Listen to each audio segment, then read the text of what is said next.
नमस्ते, मैं हूं रितिका सिंह। घड़ी इशारा कर रही है 9 बजे रात का वक्त। 100 बात की एक बात का। दंगे के आरोपियों को टिकट देने पर सीएम योगी आदित्यनाथ और केंद्रीय मंत्री अनुराग ठाकुर ने अखिलेश यादव को घेरते हुए कैराना में पलायन के जिम्मेदार लोगों को टिकट देने का आरोप लगाया।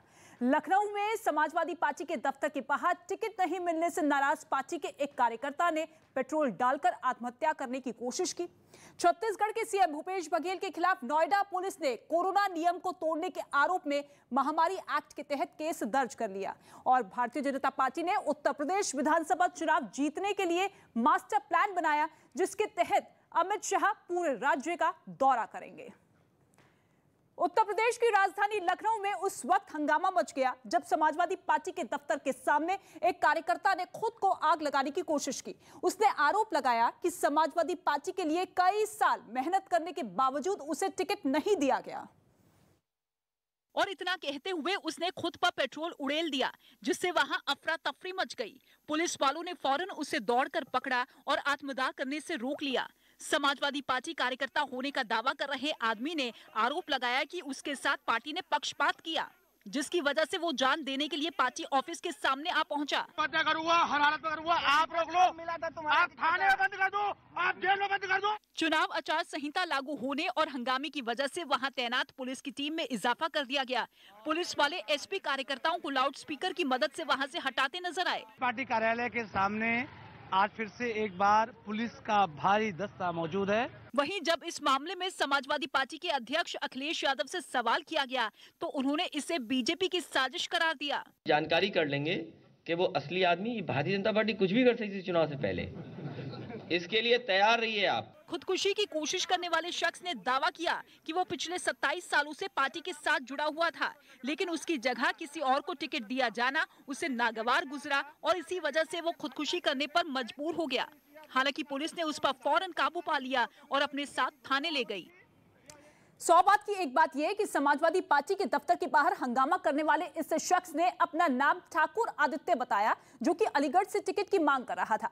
हालांकि उसे इससे पहले वहां से कभी टिकट दिया ही नहीं गया था, जिसकी वजह से समाजवादी पार्टी के कई लोगों ने इसे बीजेपी की साजिश बताया। हालांकि गनीमत यह रही कि खुद को आग लगाने से पहले ही पुलिस वालों ने उसे अपनी गिरफ्त में ले लिया।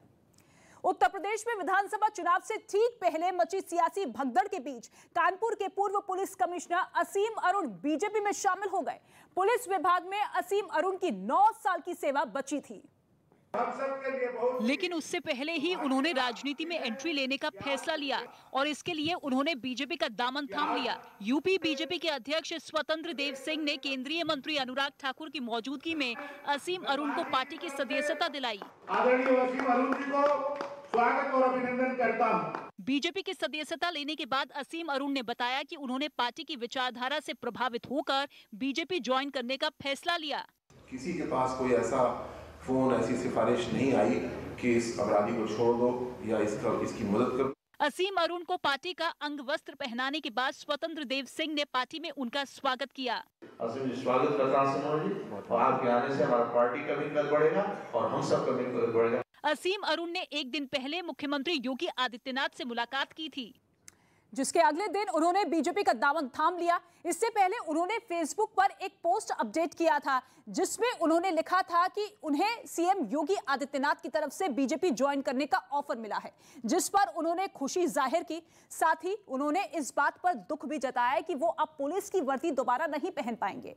आईपीएस अधिकारी असीम अरुण ने पिछले साल 8 दिसंबर को पुलिस की नौकरी से वीआरएस लिया था।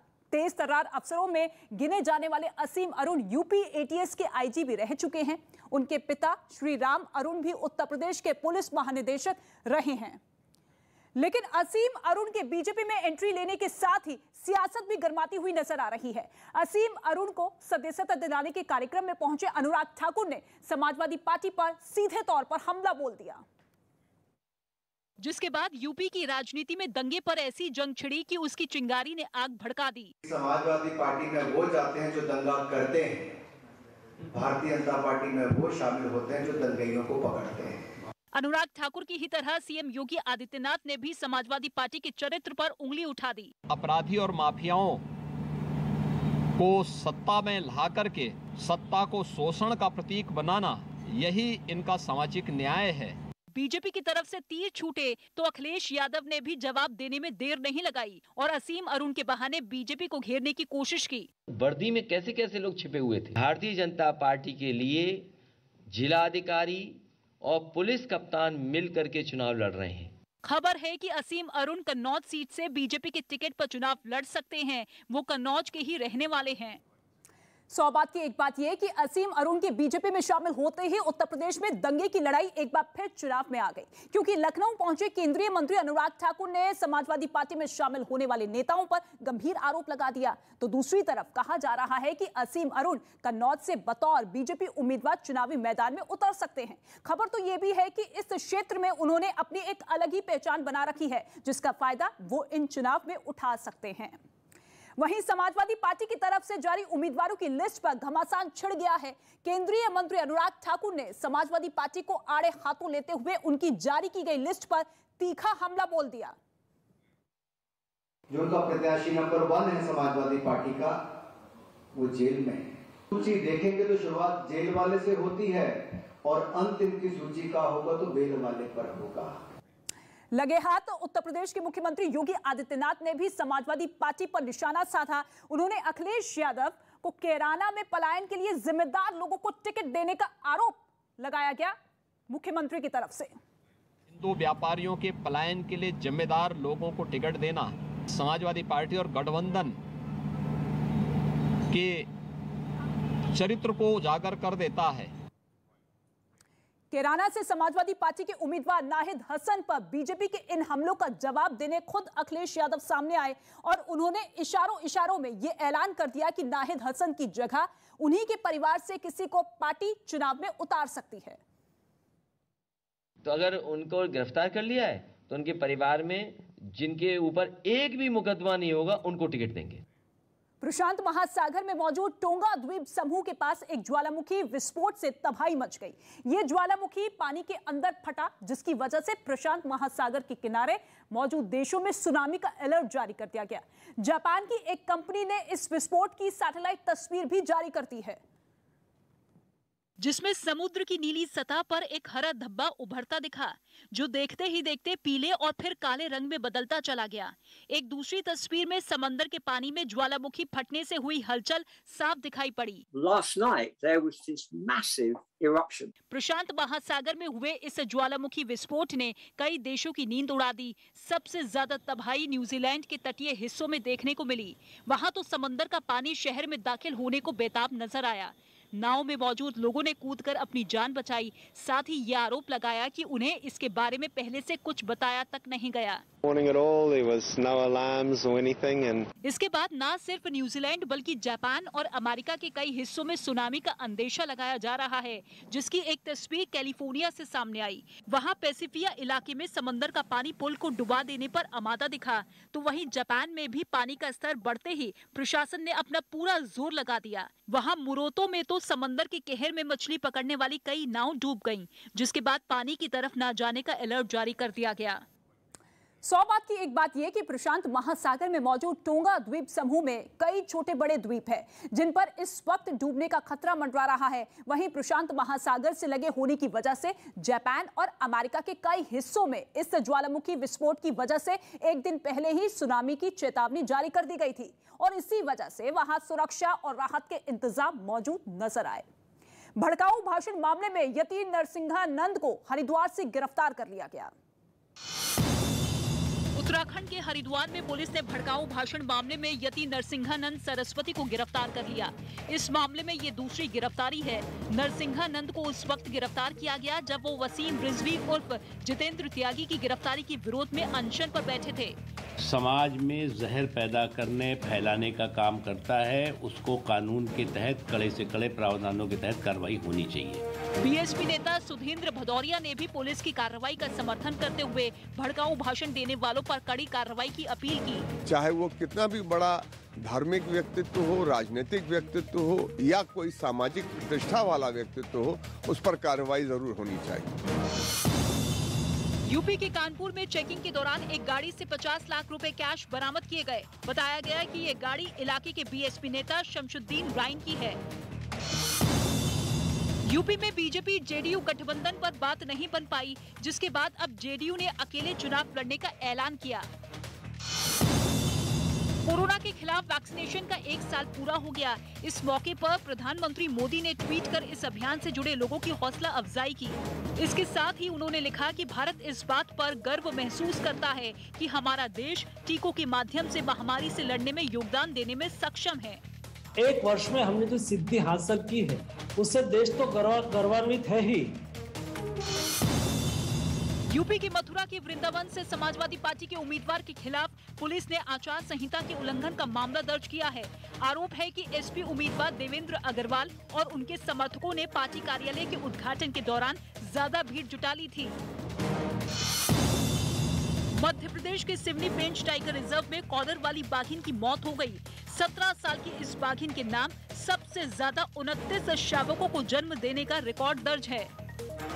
तेलंगाना के हैदराबाद से एक डरा देने वाला वीडियो सामने आया है। वहां 144 साल पुराना सिकंदराबाद क्लब भीषण आग में जलकर राख हो गया। ये आग सुबह 3 बजे क्लब की पहली मंजिल पर लगी, जिसने कुछ ही वक्त में पूरे क्लब को अपनी चपेट में ले लिया। आनन फानन में आग की सूचना फायर ब्रिगेड को दी गई, जिसके बाद दमकल विभाग की कई गाड़ियां घटना वाली जगह पर पहुंचकर आग बुझाने के काम में जुट गईं। लेकिन इस जबरदस्त आग को देखकर दमकल कर्मियों के भी होश उड़ गए, क्योंकि वहां से जो तस्वीरें सामने आई उनमें सिकंदराबाद क्लब की इमारत पूरी तरह आग में घिरती नजर आई। क्लब का कोई ऐसा कोना नहीं बचा जहां आग न फैली हो, जिसकी वजह से आग बुझाने में लगे लोगों को काफी दिक्कतें हुई। आग की तपिश इतनी तेज थी कि दमकल की टीम को दूर से ही आग पर पानी की बौछार करनी पड़ी। थोड़ी देर के लिए तो इस धधकती आग पर कोई असर नहीं पड़ा। इस भयानक आग से निकलने वाली लपटों को कई मीटर दूर से देखा गया। आग की वजह से वहां आसपास के इलाके में धुएं का गुब्बार फैल गया। करीब 4 घंटे की मशक्कत के बाद इस आग पर काबू पा लिया गया, लेकिन इस आगजनी में क्लब पूरी तरह बर्बाद हो गया। 100 बात की एक बात यह कि जिस समय क्लब में आग लगी उस वक्त क्लब खाली था, जिसकी वजह से जान का नुकसान नहीं हुआ। लेकिन बताया यह गया है कि इस आग से करीब 20 करोड़ की संपत्ति जलकर राख हो गई है। तेलंगाना का ये सिकंदराबाद क्लब देश के 5 सबसे बड़े प्रतिष्ठित और पुराने क्लबों में से एक है और इस क्लब को अंग्रेजों के जमाने में बनाया गया था। गोवा चुनाव के लिए आम आदमी पार्टी ने अपनी पूरी ताकत झोंक दी है। दक्षिण गोवा में पार्टी के संयोजक Arvind Kejriwal door to door campaign के तहत लोगों के बीच पहुंचे, जिसकी कुछ तस्वीरें वहां की कुट्टाली गांव कोर तालीम से भी सामने आई, जहां घर घर जाकर अरविंद केजरीवाल ने लोगों से आम आदमी पार्टी को वोट देने की अपील की। उन्होंने लोगों में पर्चे भी बांटे और उनके सामने दिल्ली की मिसाल पेश की।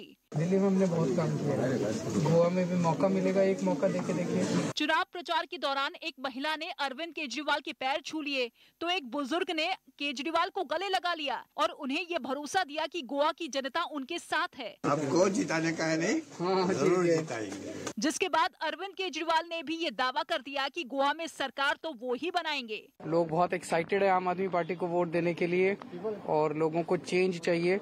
दक्षिण गोवा में प्रचार करने के बाद अरविंद केजरीवाल पणजी के लिए रवाना हो गए, जहां पहुंचकर उन्होंने गोवा चुनाव के लिए दिल्ली वाला दाव चल दिया। राजधानी पणजी में अरविंद केजरीवाल ने पार्टी के 13 पॉइंट एजेंडे का ऐलान कर दिया, जिसमें बिजली की समस्या से निपटारे का भी वादा शामिल रहा। जैसे दिल्ली में हमने 24 घंटे बिजली की और फ्री में बिजली की, ऐसे ही गोवा में भी 24 घंटे बिजली करेंगे, फ्री में बिजली करेंगे। अरविंद केजरीवाल ने गोवा चुनाव में भी फ्री कार्ड खेला और ये वादा कर दिया कि वो देश की राजधानी की ही तरह लोगों को मुफ्त में पानी देंगे। पानी की प्रॉब्लम को सॉल्व किया जाएगा, 24 घंटे पानी देंगे और फ्री में पानी देंगे। आम आदमी पार्टी के एजेंडे सामने आते ही एनसीपी के साथ गठबंधन में चुनाव लड़ रही शिवसेना ने अरविंद केजरीवाल को घेरने में देर नहीं लगाई। दिल्ली में तो कोरोना इतना बढ़ रहा है और डोर टू डोर जा रहे हैं, आप अपना विचार दे दो, आपकी पार्टी का विचार दे दो। एक दिन पहले अरविंद केजरीवाल ने गोवा में डोर टू डोर कैंपेन की शुरुआत की थी।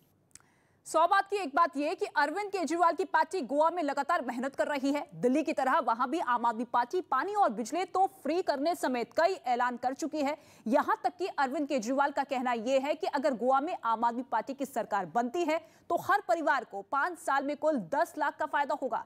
हालांकि साल 2017 के विधानसभा चुनाव में आम आदमी पार्टी का वहां खाता भी नहीं खुला था, लेकिन इस बार पार्टी किंग मेकर बनने की पूरी तैयारी कर रही है।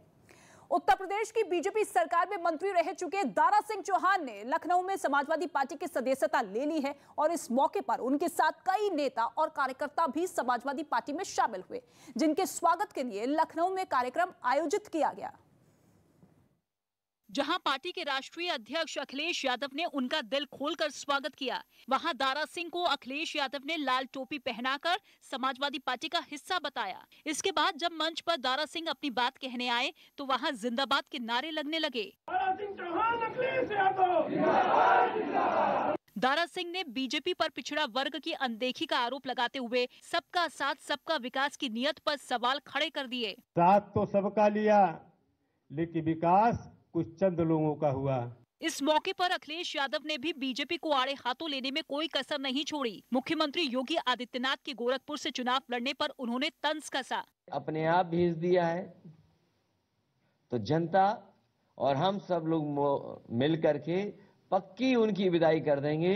राजधानी लखनऊ में हुए इस कार्यक्रम में दारा सिंह चौहान के साथ ही कुछ विधायक और कई कार्यकर्ताओं ने बीजेपी का दामन छोड़ समाजवादी पार्टी का हाथ थाम लिया।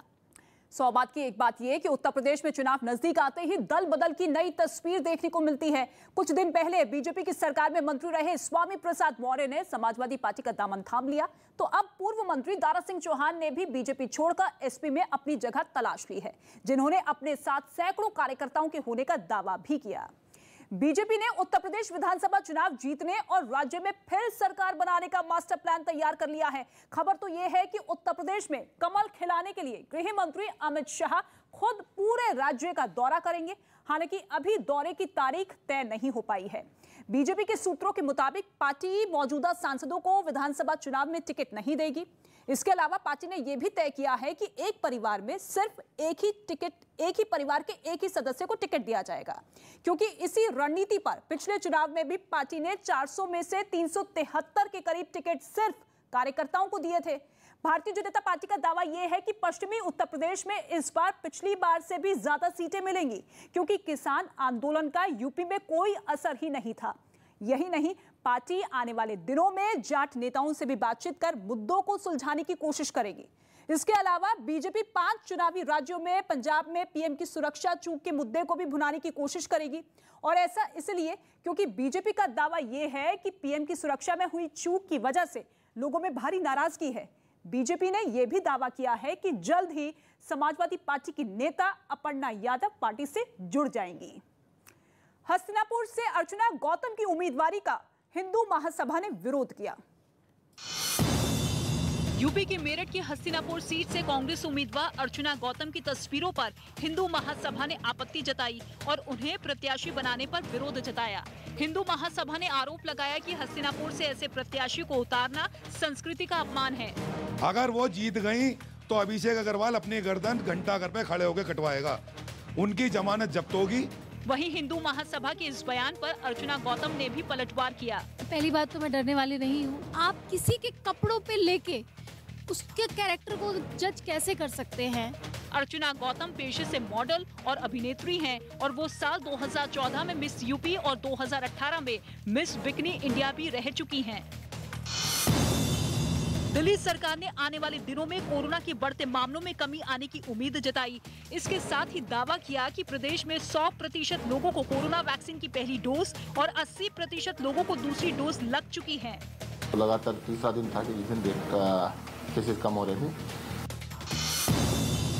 यूपी चुनाव से पहले बांदा में पुलिस ने चेकिंग के दौरान 28 किलो विस्फोटकों के साथ 3 आरोपियों को गिरफ्तार किया। उत्तराखंड विधानसभा चुनाव के लिए आम आदमी पार्टी ने 30 उम्मीदवारों की पहली लिस्ट जारी कर दी। उत्तराखंड की 70 सीटों पर 14 फरवरी को वोट डाले जाएंगे। सर्बिया के टेनिस खिलाड़ी नोवाक जोकोविच ऑस्ट्रेलियन ओपन टूर्नामेंट में हिस्सा नहीं ले पाएंगे, क्योंकि ऑस्ट्रेलिया की फेडरल कोर्ट में वीजा रद्द होने पर चल रहा केस वो हार गए। इसके साथ ही कोर्ट ने उनके ऊपर 3 साल के लिए ऑस्ट्रेलिया में एंट्री पर बैन भी लगा दिया। पिछले दिनों ऑस्ट्रेलिया में कोरोना नियम पूरे न करने पर जोकोविच का वीजा रद्द कर दिया गया था, जिसके बाद नोवाक ने वहां की सरकार के इस फैसले को कोर्ट में चुनौती दी थी। यूपी विधानसभा चुनाव के लिए आम आदमी पार्टी ने 150 प्रत्याशियों की पहली सूची जारी की। इसके साथ उसने सभी 403 सीटों पर अकेले चुनाव लड़ने का ऐलान किया। 150 प्रत्याशियों की पहली सूची आम आदमी पार्टी की ओर से जारी की जा रही है।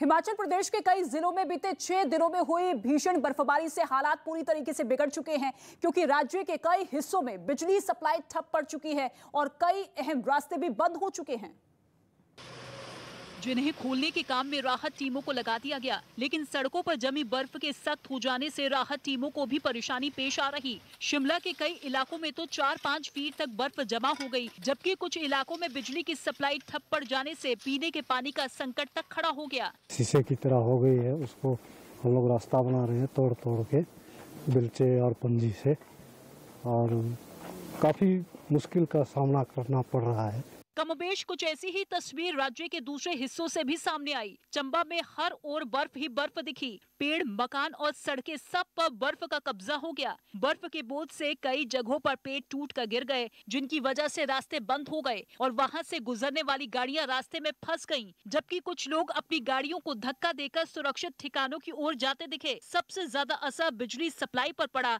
क्योंकि जगह जगह तार और खंभे गिर गए, जिन्हें ठीक करने का काम तेज कर दिया गया। 100 बात की एक बात यह कि बीते हफ्ते से हो रही बर्फबारी की वजह से करीब 86 करोड़ रुपए के नुकसान का अनुमान लगाया जा रहा है, जबकि अलग अलग घटनाओं में 51 लोगों की जान चली गई। बताया जा रहा है कि सबसे ज्यादा असर बिजली सप्लाई पर पड़ा है, जिसे बहाल करने के लिए प्रशासन ने पूरी ताकत झोंक दी है।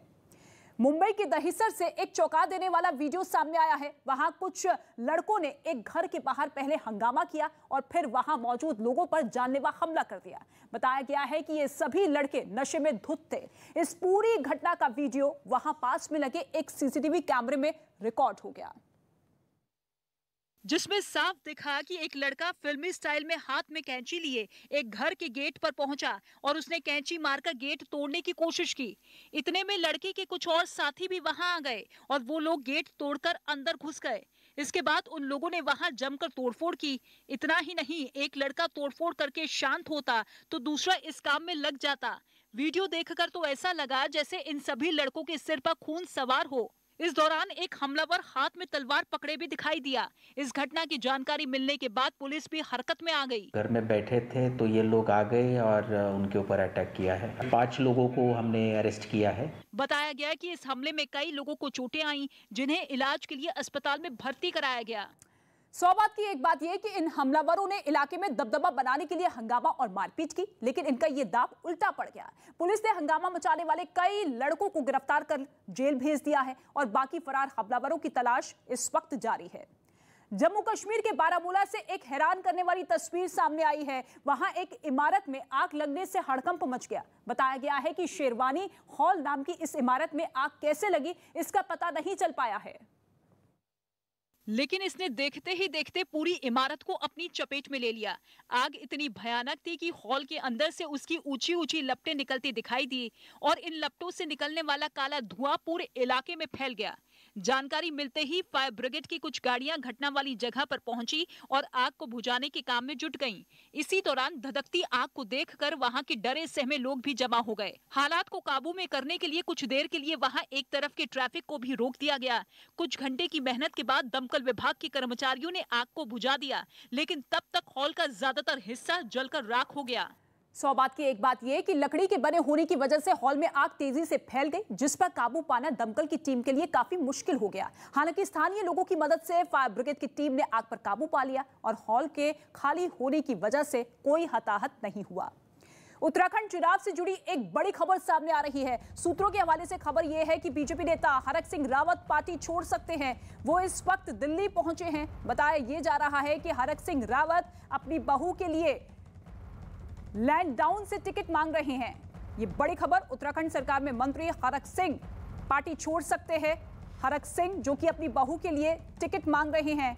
सूत्रों के हवाले से ये बड़ी जानकारी मिल रही है कि हरक सिंह रावत पार्टी छोड़ सकते हैं। न्यूज़ 18 के अनुपम त्रिवेदी की ये बड़ी खबर, बीजेपी नेता हरक सिंह पार्टी छोड़ सकते हैं। अनुपम त्रिवेदी इस वक्त हमारे साथ मौजूद है। अनुपम, क्या कुछ जानकारी मिल पा रही है? देखिए, हरक सिंह रावत उत्तराखंड के एक बड़े मंत्री हैं। बीजेपी सरकार में उनका कद काफी बड़ा है।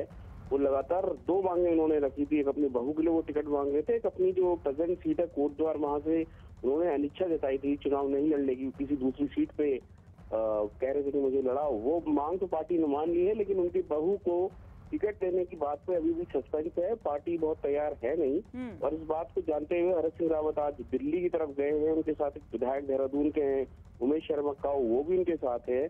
और जो पार्टी सूत्रों से जानकारी मिल रही है, उनके कैंप से जानकारी मिल रही है, वो एक आखिरी राउंड बीजेपी से बात करना चाहते हैं कि क्या उनकी बहू को टिकट मिलने की कोई गुंजाइश है।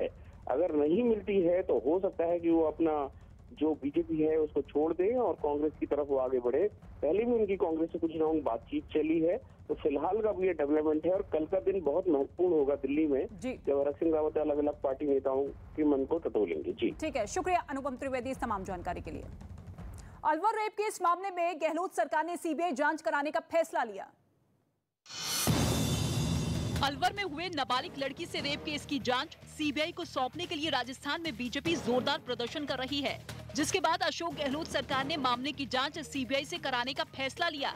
एक रोज पहले ही लड़की के घर वालों ने इसकी मांग की थी। एक तरफ मुख्यमंत्री कहते हैं कि सीबीआई जांच के लिए तैयार है, दूसरी तरफ पुलिस इसी मामले के अंदर परिजनों को मीडिया से बात करने से रोक रही है। हालांकि बीजेपी ने इसे दबाव में लिया फैसला बताया और कहा कि कांग्रेस को महिलाओं के सम्मान से कोई फर्क नहीं पड़ता। बीजेपी नेता राज्यवर्धन सिंह राठौर ने इस मुद्दे पर राजस्थान के सीएम अशोक गहलोत को घेरते हुए इस्तीफे की मांग की।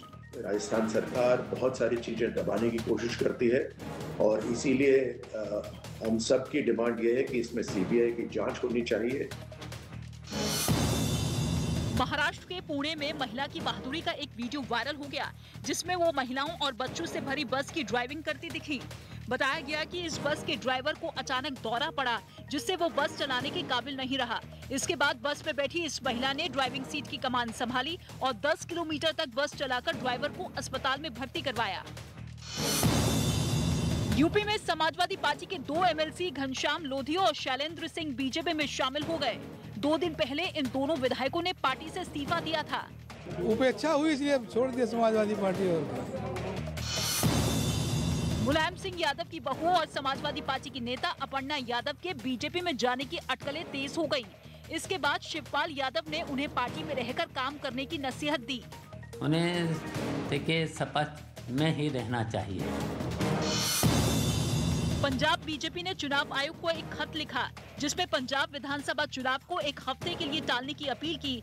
इसके पीछे दलील दी गई कि 16 फरवरी को श्री गुरु रविदास जी की जयंती है, जिसमें पंजाब के कई मतदाता राज्य से बाहर जाते हैं और उनका वोट डालना मुश्किल है।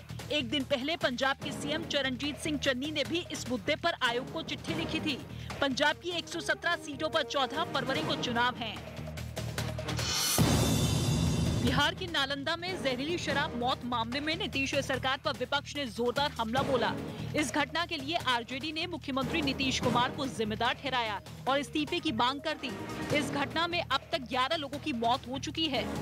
मौत के जिम्मेदार आप हैं आदरणीय मुख्यमंत्री जी, आपको नैतिकता के आधार पर इस्तीफा देना होगा। इस मामले में पूर्व मुख्यमंत्री और हिंदुस्तान अवाम मोर्चा के अध्यक्ष जीतन राम मांझी ने भी नीतीश कुमार से शराब नीति की समीक्षा करने की अपील की।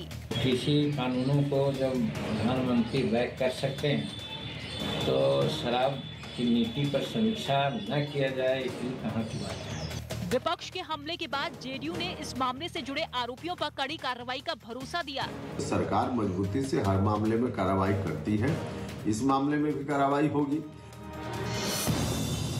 अमेरिका के टेक्सास में यहूदियों के एक पूजा स्थल पर प्रार्थना के दौरान लोगों को बंधक बनाने वाले आरोपी को पुलिस ने मार गिराया। इसके साथ ही बंधक बनाए गए सभी लोगों को बचा लिया गया। मुठभेड़ में मारा गया आरोपी वहां की जेल में बंद पाकिस्तान की वैज्ञानिक आफिया सिद्दीकी को रिहा करने की मांग कर रहा था। महाराष्ट्र की राजधानी मुंबई से डरा देने वाली कुछ तस्वीरें सामने आई हैं। वहां रेत से भरा एक ट्रक ऑटो पर जा पलटा। बताया यह गया है कि जिस वक्त ये हादसा हुआ तब ऑटो ड्राइवर उसमें बैठा था, जो कि रेत से भरे ट्रक के पलटने से उसके नीचे दब गया। ट्रक में भरी रेत ऑटो पर और उसके आसपास बिखर गई, जिसके नीचे ऑटो ड्राइवर दब गया, जिसे सुरक्षित बाहर निकालने में लोगों के हाथ पांव फूल गए। पुलिस भी घटना की जगह पर पहुंच गई। आनन फानन में रेत को उसके ऊपर से हटाने का काम शुरू किया गया। लोगों की काफी देर तक पसीना बहाने के बावजूद जब ऐसा नहीं हो सका, तब एक क्रेन की मदद लेनी पड़ी, जिसकी मदद से ऑटो को हवा में उठाया गया। उस ऑटो की जमीन से उठते ही लोगों ने उसके नीचे दबे ड्राइवर को बाहर निकाला और एम्बुलेंस के जरिए उसे इलाज के लिए अस्पताल भेज दिया गया। हादसे के बाद ट्रक ड्राइवर वहां से फरार हो गया, जिसे ढूंढ निकालने का पुलिस ने भरोसा दिया। और डंपर का जो ड्राइवर है वो भाग गया है, तो हम आगे की तहकीकात कर रहे हैं। बताया गया कि इस हादसे में ऑटो ड्राइवर बुरी तरह जख्मी हो गया और उसकी हालत नाजुक बनी हुई है। 100 बात की एक बात यह कि ट्रक के ऑटो पर गिरने से उसके ड्राइवर की जान पर बनाई। बताया जा रहा है कि ट्रक का संतुलन बिगड़ने से यह हादसा हुआ और ट्रक सड़क किनारे खड़े ऑटो पर जा गिरा।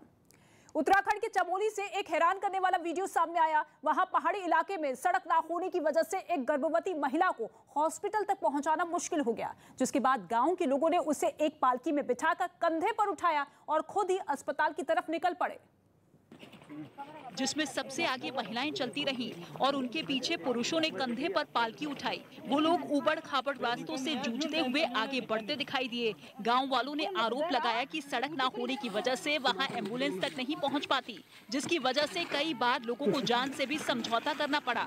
साथ ही उन लोगों ने चेतावनी दी कि अगर ये सड़क ना बनाई गई तो वो चुनाव का बहिष्कार भी करेंगे।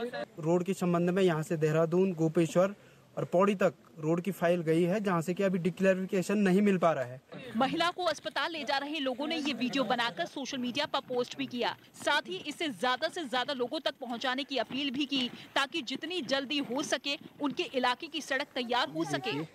100 बात की एक बात यह कि चमोली से जिस महिला को अस्पताल तक ले जाने के लिए गांव वालों ने मशक्कत की, उसने रास्ते में ही बच्चे को जन्म दे दिया। बताया गया है कि वो लोग उसे लेकर 8 किलोमीटर तक पैदल चले, लेकिन फिर भी अस्पताल तक नहीं पहुंच पाए, जिसके बाद इस वीडियो के जरिए लोगों ने सरकार से सड़क बनाने की गुहार लगाई।